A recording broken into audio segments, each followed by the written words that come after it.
Hey everyone, welcome to TCV. This is part 4 of Tekla Structure Construction Point Tutorial playlist.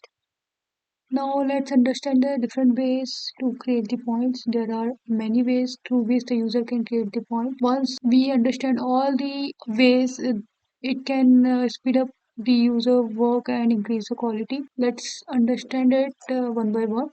So first I'm going to take on line. By clicking on that, it's coming as divide line point. So to understand it, first let's create one construction line. Okay, and double click.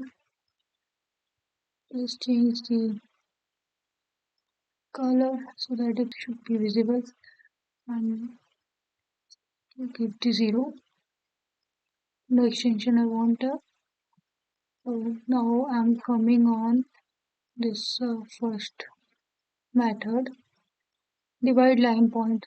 So this method create the equal segment based on the number of points. Suppose right now we have given the 1. I'm going to select the start point and the end point of this line. So this point is coming at the middle because we have given 1. So it is dividing the line in the two parts.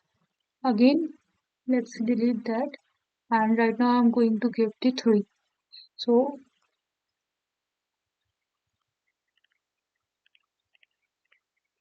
we have given the 3. I'm going to select the start point and end point. This line is divided with the 3 points and in 4 equal parts. Let's measure.